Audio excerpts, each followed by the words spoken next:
Hi everyone, it's Tamara here with another card making tutorial. This time I'm again inspired by the current MFT sketch challenge, and as soon as I saw the sketch challenge I immediately thought of clouds, and I thought these gorgeous dogs from paper planes would be perfect against some beautiful pink clouds.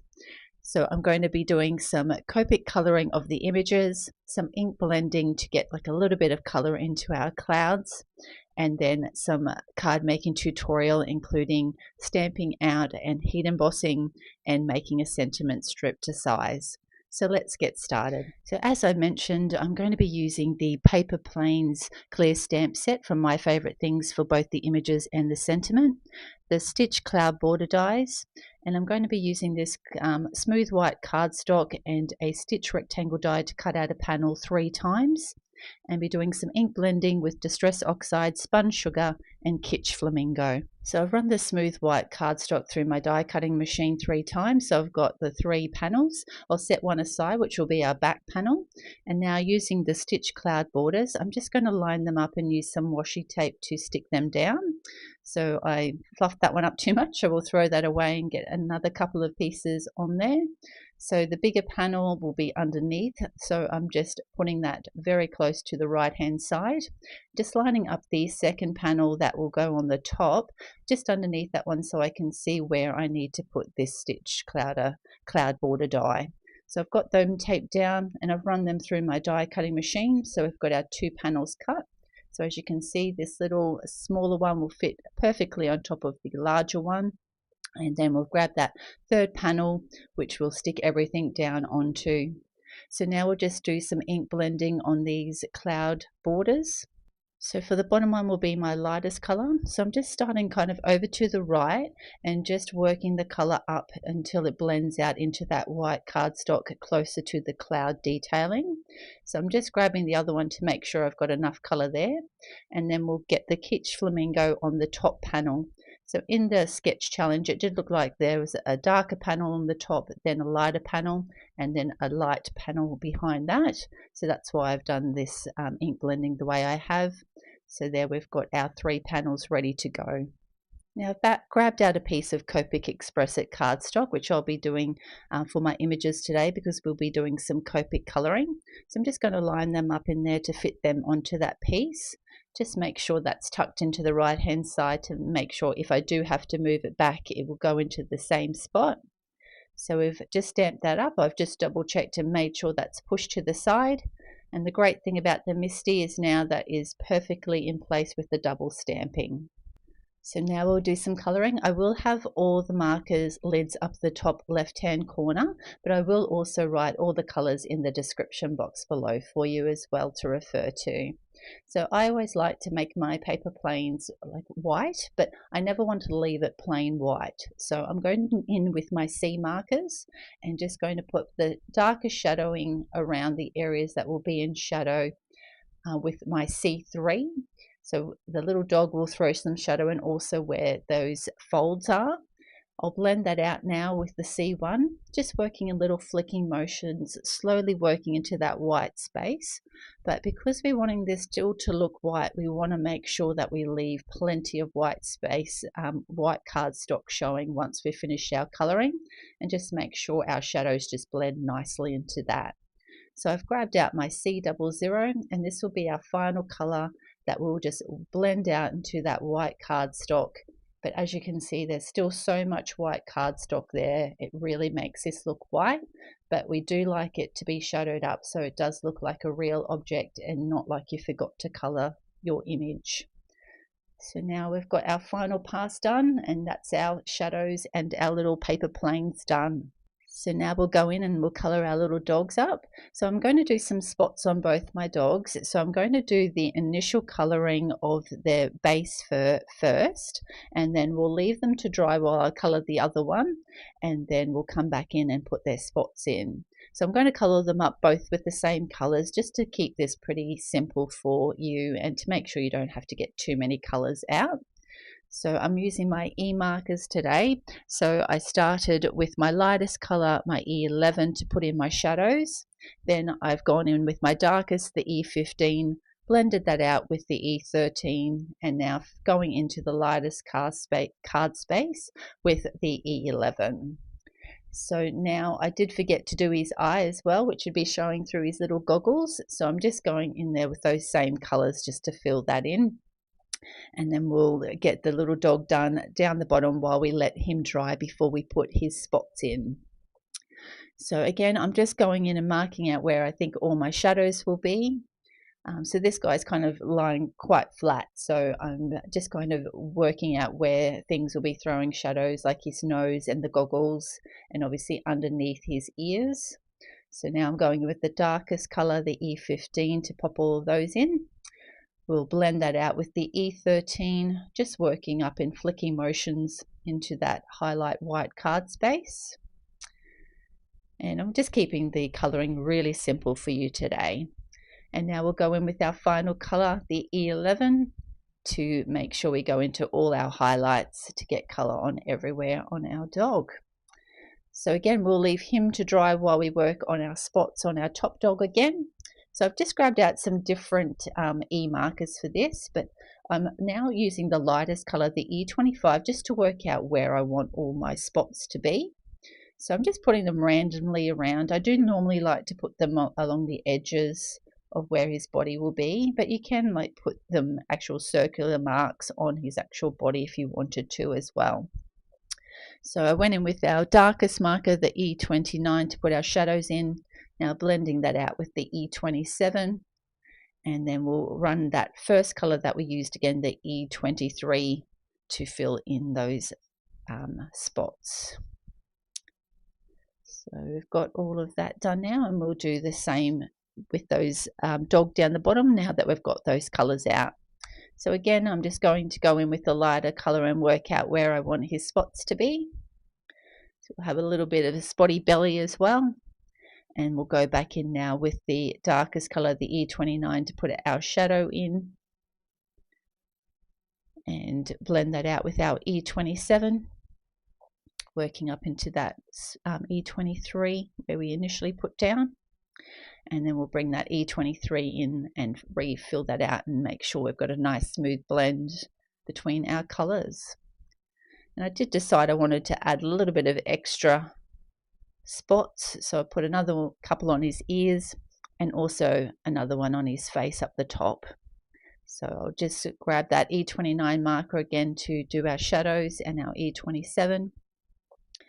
Working that down, and we'll run that E23 over one last time to finish those extra spots off. You can never have too many spots. Now we'll colour up their little noses. Now I'm wanting to make sure we leave a little bit of white card space at the top so it looks like they've got a shiny nose. And that's the same with the goggles that I'm doing up the top. I just want to make sure I leave a line of white space up the top for that shine. So you can see that I'm only going up slightly with my lighter W5. And it just leaves that nice kind of little white shine up the top. But you could use a white gel pen if you didn't want to leave any white card space. Or like I used to have issues with it when I first started colouring. I always accidentally filled it in too much. So yeah, white gel pens work a treat if you do that. So now we'll start colouring in our green. I love pink and green together, so that's why I've chosen to do all the highlight colours on these little dogs with green. It will work really well with that ink blended pink background that we've done. So I'm working my colours. So my darkest colour that we've used for the scarf is the G09. Blending that out with the YG07. Go in with the YG03. And then we'll go in with our initial colour that we laid down, the YG01, as our highlight colour. And that's all our images coloured up. But when I was setting everything out onto my card front, I just thought it looked a little bit plain. Obviously, I had the sentiment to go in, but what I thought was I will actually stamp up a couple of these mountains and I'll be able to colour them in the same colours we've already used. So I've grabbed out my Misty and my Memento Tuxedo black ink, and sorry I'm doing this all off camera, but I've stamped that image once and now I'm going in with the second. So I've got the two images. I'll just colour up one for you because I do them exactly the same. So I'm going in with the clouds with my C markers again, the same as that I did the paper planes. So just a little bit of kind of shadow at the base of them, again leaving a lot of white space up the top for us to blend that C00 into. So they still look like they're being coloured, but that white space is what's doing all the work for us. So now I'm just going to work out where my shadows will be for my mountains. So as I said, I'm using the same greens that I did for our dog images, so that this all ties in nicely together. So now I'm going in with the darkest color to put our shadows in, just working up in little flicking motions up into that color that we've already colored with the YG01. Now we'll blend out with the YG07, working up to just above those clouds and just below this one. We'll go in with our YG03 to flick that YG07 out, and just going up into that white card space where we'll put our final color, the YG01, as our highlight color at the very top of the mountain. That will be getting most of the sun. Now for our sentiment strip, I thought a nice black panel with some white heat embossing would just really pop off that white and pink cardstock that we've used for our background. So I grabbed out my Misty again, used my Antistatic powder tool and Versa Watermark ink to stamp out the sentiment. So just giving that a double stamp. I've grabbed my folded piece of white printer paper to catch my white heat embossing powder and given that a double tap off, and we can put that straight back in the bottle with our folded piece of paper. I've preheated my heat tool, so I go in the back first to get rid of any stray particles that might be on the front, and then go onto the front and get that all nice and melted, and just wipe away the excess powder with my cloth. Now I'm wanting to just have a sentiment strip with the banner on the right hand side. So because we're going to just trim this down so it is flush against the left hand side of our card, it doesn't matter where we put our sentiment strip on the other side. So we're going to just use our trimmer and just trim this to a straight edge, just the same length away as what that little fishtail is. So now we've got our sentiment strip ready to go. Now I've got all our elements ready to go. I've cut and scored a pink card base, and I will have the measurements in the description box below. So we've got our back white panel where we're going to stick our clouds onto. So we're going to stick the biggest one on first. So I was initially thinking about popping these up with some foam tape, but I thought I'm actually going to use foam tape on the images and the sentiment. So now I'm just going to work out where everything will be sitting for when I put everything together. So I'm going to pop one of these kind of tucked in behind these clouds to match them with the clouds that we've coloured on, those mountains. And we'll pop this on the other side.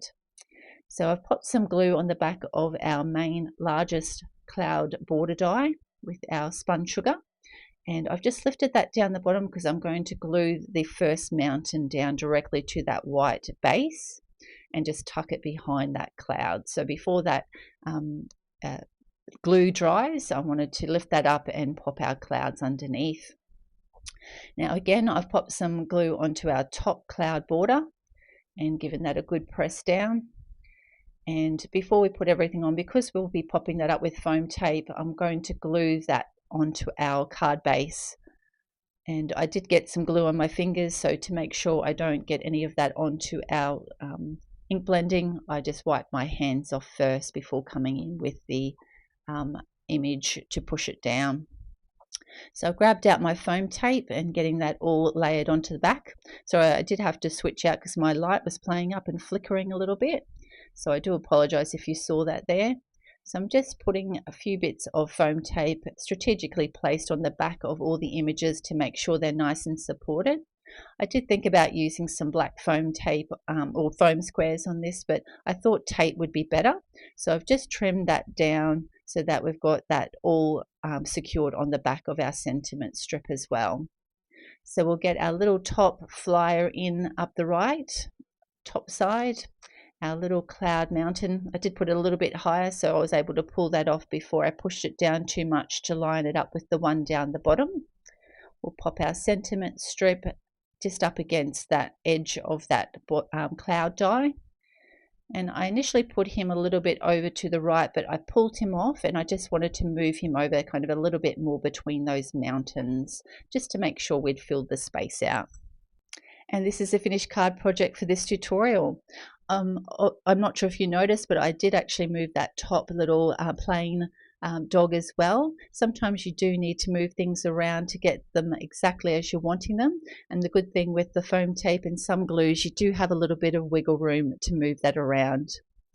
I hope you've enjoyed this card making tutorial. Make sure you check out all the entries for the current My Favorite Things sketch challenge. They're wonderful, and I had so much fun making this card using that sketch challenge. Thanks so much for watching. If you've enjoyed this video, make sure you hit the like button, and if you'd like to see any future videos, make sure you hit the subscribe button. Thanks for watching. Have a great day. Bye.